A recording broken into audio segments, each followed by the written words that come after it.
Assalamualaikum Sohibul Iman, tahukah kamu apa saja tanda-tanda setan mengganggu kita saat sedang sholat?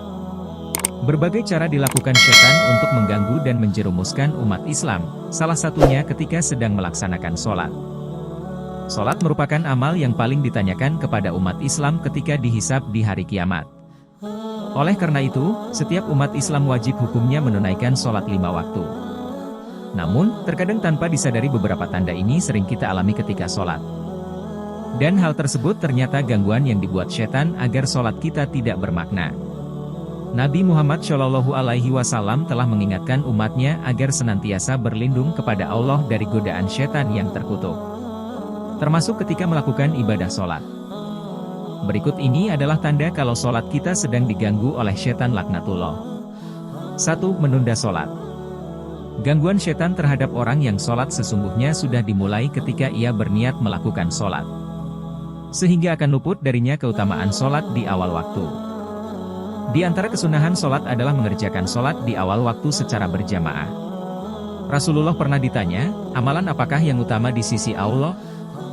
Beliau menjawab, sholat pada awal waktu. Hadis riwayat Ibnu Hibban.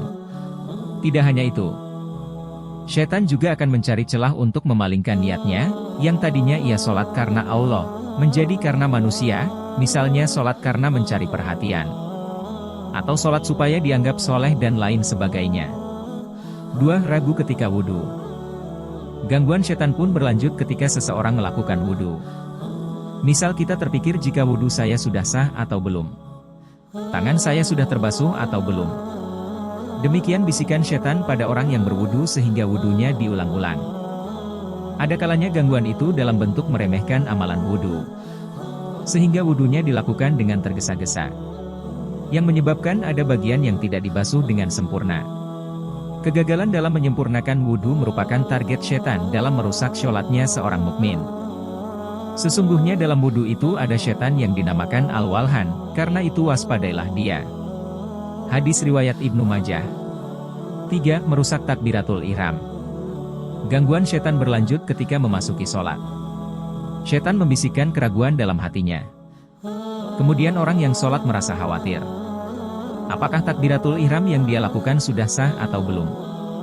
Sehingga membuatnya mengulang-ulang takbiratul ihram. Ibnul Qayyim berkata, termasuk tipu daya setan yang banyak mengganggu mereka adalah was-was dalam bersuci atau wudhu dan niat atau saat takbiratul ihram dalam sholat. 4. Lupa bacaan dan rakaat sholat. Setan akan terus menebar bisikan sehingga sholatnya menjadi tidak khusyuk. Bahkan bisa membuat kita lupa dengan bacaan dan rakaat sholat. Hal ini pernah dialami oleh seorang sahabat, Utsman bin Abil Ash radhiyallahu anhu. Dia datang menemui Rasulullah mengadukan gangguan yang dia alami ketika sholat. Kemudian Rasulullah bersabda, itu adalah setan yang disebut khinzib. Apabila kamu merasa diganggu, maka mintalah perlindungan kepada Allah dari gangguannya dan meludahlah ke kiri 3 kali.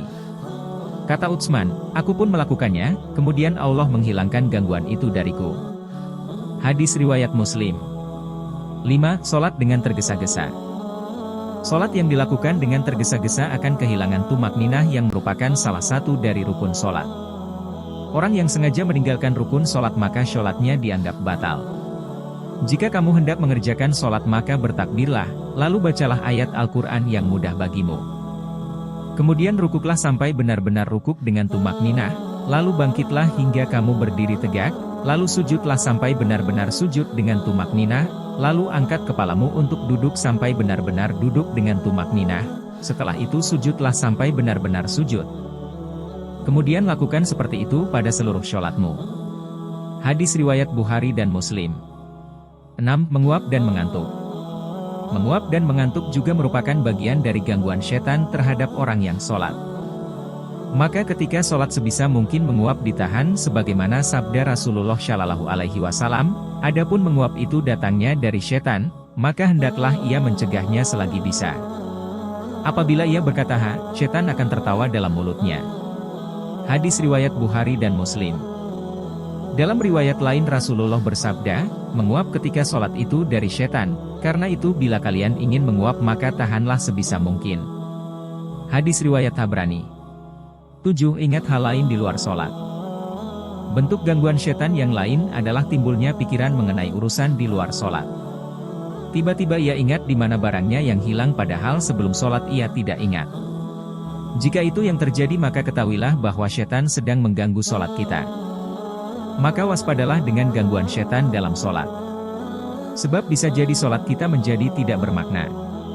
Itulah 7 pertanda kalau sholat kita diganggu oleh setan yang sohibul iman perlu ketahui. Mohonlah selalu perlindungan kepada Allah baik sebelum sholat maupun selepas sholat. Tidak ada kekuatan selain kekuatan Allah. Semua tipu daya setan di hadapan Allah adalah lemah. Karena itu sebelum sholat sebaiknya kita benar-benar berserah diri kepada Allah. Amin ya Robbal Alamin.